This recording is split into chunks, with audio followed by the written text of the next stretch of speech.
old appeals to racial, sexual, and religious chauvinism, to rabid nationalist fervor, are beginning not to work. The business of who I am and whether I'm good or bad or achieving or not, all that's learned along the way. Just a ride. And we can change it anytime we want. It's only a choice. No effort, no work, no job, no savings of money. I realized that I had the game wrong.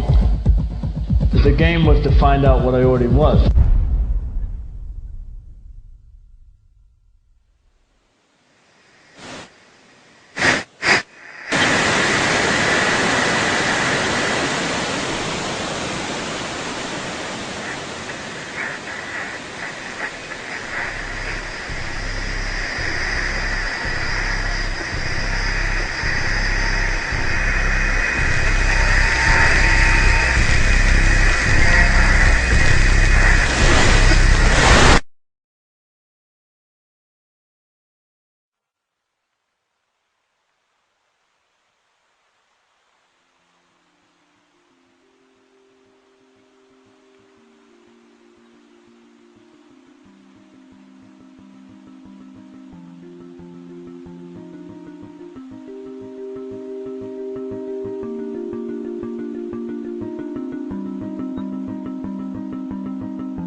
We were saying how very important it is to bring about in the human mind the radical revolution. The crisis is a crisis in consciousness, a crisis that cannot anymore accept the old norms, the old patterns, the ancient traditions. And considering what the world is now, with all the misery, conflict, destructive brutality, aggression, and so on, man is still as he was. He's still brutal, violent, aggressive, acquisitive, competitive, and he has built a society along these lines.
Society today is composed of a series of institutions. From political institutions, legal institutions, religious institutions, to institutions of social class, familial values, and occupational specialization. It is obvious the profound influence these traditionalized structures have in shaping our understandings and perspectives. Yet, of all the social institutions we are born into, directed by, and conditioned upon, there seems to be no system as taken for granted and misunderstood as the monetary system. Taking on nearly religious proportions, the established monetary institution exists as one of the most unquestioned forms of faith there is.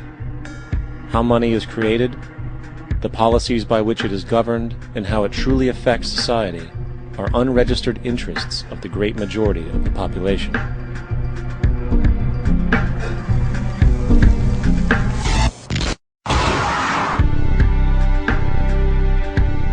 In a world where 1% of the population owns 40% of the planet's wealth, in a world where 34,000 children die every single day from poverty and preventable diseases, and where 50% of the world's population lives on less than $2 a day, one thing is clear: something is very wrong. And whether we are aware of it or not, the lifeblood of all of our established institutions, and thus society itself, is money. Therefore, understanding this institution of monetary policy is critical to understanding why our lives are the way they are. Unfortunately, economics is often viewed with confusion and boredom. Endless streams of financial jargon coupled with intimidating mathematics quickly deters people from attempts at understanding it. However, the fact is, the complexity associated with the financial system is a mere mask, designed to conceal one of the most socially paralyzing structures humanity has ever endured.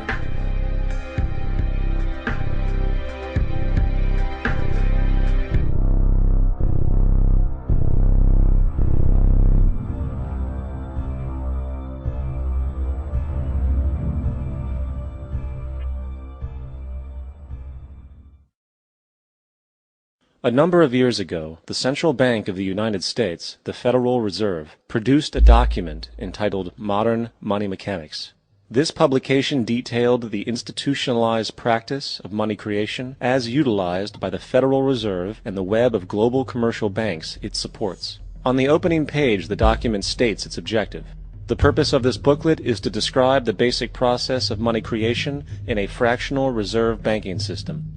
It then proceeds to describe this fractional reserve process through various banking terminology, a translation of which goes something like this.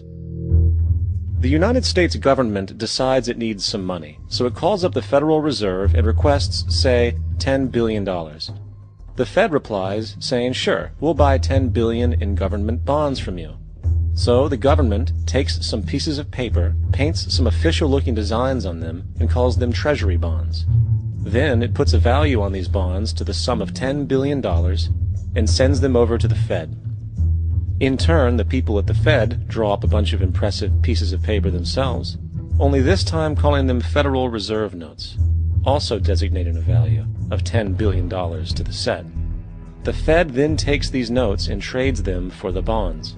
Once this exchange is complete, the government then takes the $10 billion in Federal Reserve notes and deposits it into a bank account.